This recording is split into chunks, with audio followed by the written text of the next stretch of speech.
अभी जब जब हम लोग की मांगे नहीं पूरी की जाएगी तब तक हम लोग चक्का जाम करने का काम करेंगे। और इंडिया का महागठबंधन लोकतंत्र और लोकतांत्रिक अधिकारों को छीनने नहीं देगी। जो काम दो गुजराती नहीं कर सके सीए के माध्यम से, वो चुनाव आयोग के माध्यम से करना चाहते हैं। जब लोकसभा के चुनाव हो गया है, अब बिहार में चुनाव है तो बिहार में आए हैं मैंने वोट बंद नहीं करे। कि जो बिहार बंद का जो आह्वान किया गया था महागठबंधन की तरफ से, अब चुनाव आयोग के कार्यालय के पास आके इसका समापन हो चुका है। आज हमारे साथ मौजूद है एजाज अहमद जी, जो आरजेडी के प्रवक्ता है। क्या कहिएगा सर?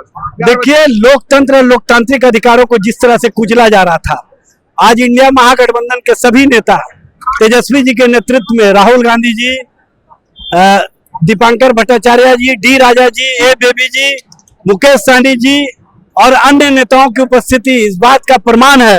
और इंडिया का महागठबंधन लोकतंत्र और लोकतांत्रिक अधिकारों को छीनने नहीं देगी। और इंडिया का महागठबंधन लोकतंत्र और लोकतांत्रिक अधिकारों को छीनने नहीं देगी।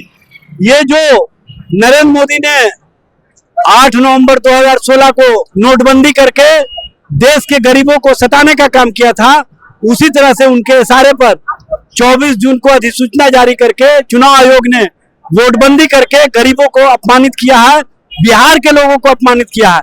अब पूरे भारतवर्ष में बिहार के लोगों को नागरिकता के प्रमाण के रूप में उनसे सर्टिफिकेट मांगा जा रहा है स्थायी निवास का, उनसे प्रमाण मांगा जा रहा है जाति प्रमाण पत्र का, उनसे प्रमाण मांगा जा रहा है जन्म प्रमाण पत्र का।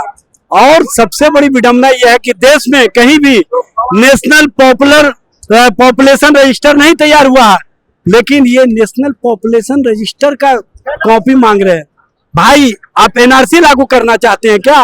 ये स्पष्ट रूप से समझ में आ रहा है कि पिछले दरवाजे से जो काम दो गुजराती नहीं कर सके सीए के माध्यम से, वो चुनाव आयोग के माध्यम से करना चाहते हैं।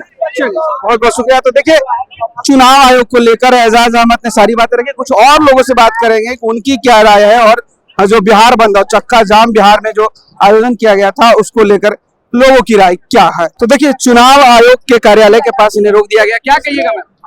ये तानाशाही की सरकार है, जो एनडीए की सरकार है, ये जो चुनाव आयोग है, ये दबाव में आकर के ये अपना निर्णय लिए हैं। और जो सत्ता में बैठे हुए लोग हैं वो तानाशाही है। हम लोग लोकतंत्र के जिंदा रखने के लिए हम लोग वोट करते हैं, क्योंकि अभी बिहार में चुनाव है नजदीक, मात्र 2 महीना बचा हुआ। और किस तरह से गरीब गुरबा के वोट को कटवाने के लिए जो लोग हमारे गरीब बाहर में पलायन कर गए हैं, प्रवासी लोग, उनका तो वोट कटेगा ही। वो न घर के रहेंगे न घाट के रहेंगे। जिस समय वोटिंग होगा तो उनको न वोटर आई कार्ड मिलेगा और न वोटर सूची में नाम रहेगा, तो वोट ये 20% में सिर्फ महागठबंधन को ही डर क्यों है कि महागठबंधन के जो वोटर हैं जो 20% में बाहर हैं? क्योंकि गरीब वोटर हैं, और ये गरीब, इसमें कोई पार्टी वाला ये थी नहीं है, सब गरीब है। सब लोग तरसता है कि हम लोग का वोट बाहर में है। जो जान रहे हैं कि कौन पार्टी के बाहर में, सब लोग गरीब है, गरीब एक समान होते हैं। और अगर ये कराना ही था तो लोकसभा में क्यों नहीं हुआ? लोकसभा, इसका मतलब है कि लोकसभा में फर्जी वोट से लोग जीत गए। जब लोकसभा के चुनाव हो गया है, अब बिहार में चुनाव है तो बिहार में आए हैं मैंने वोट बंद नहीं करे, नोटबंदी भी करवाए, अब वोटबंदी भी करवाने आए हैं।